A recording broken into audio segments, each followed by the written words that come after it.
Question 2e asks to consider the family of curves y equals square root r squared minus x squared. We've given some conditions on x and y and r there. And we need to show the second derivative of y with respect to x is equal to negative r squared over y cubed. Okay, so step one, normally best, just for clarity, to write it out with the power written like that. So the square root, we'll write to the power of half. Then we can find the first derivative, and we just need to use the chain rule here. So dy dx is equal to 1 over 2 r squared minus x squared. Take 1 off the power times derivative of the inside function, negative 2x, which is equal to negative x r squared minus x squared to the power of negative a half.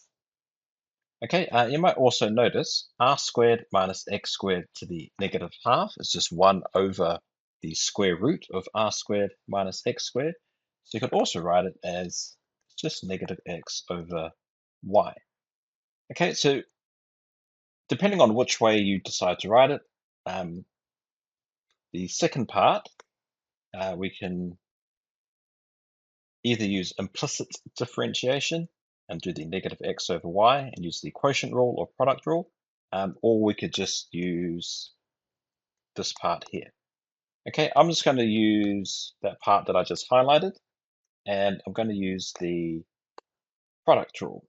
So d2, the second derivative, I should say. So we say d2y dx2 is equal to, or derivative of negative x is just negative 1, so this is going to be negative 1 r squared minus x squared to the negative half, then plus, it's going to be plus negative x, and we just use the chain rule again for the next part. It's going to be times negative a half r squared minus x squared to the power of negative 3 over 2, and then times negative 2x, which is equal to negative 1 over r squared minus x squared to the power of half.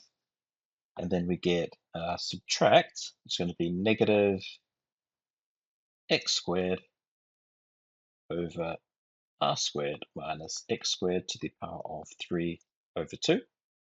So to add these together, we just want a common denominator.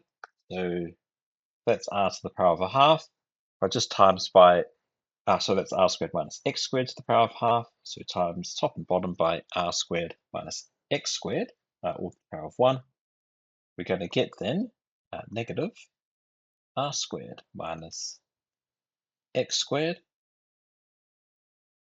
and then minus the x squared, and our common denominator is going to be r squared minus x squared to the power of 3 over 2, which equals then negative r squared in the numerator, and the denominator, we might notice r squared minus x squared to the power of 3 over 2 is just y to the power of 3. Okay, and that was because y is just r squared minus x squared to the power of a half. Okay, so we've shown the second derivative is equal to negative r squared over y cubed. Okay, so alternative way, you could also just use that there, and then use differentiate that as normal. And if you use implicit differentiation there, like using the product or quotient rule as normal, you get something times dy dx, and then you just have to substitute your expression for dy dx in there, which is that square I've highlighted in blue, and you'll end up getting exactly the same answer. Okay, that is E part 1.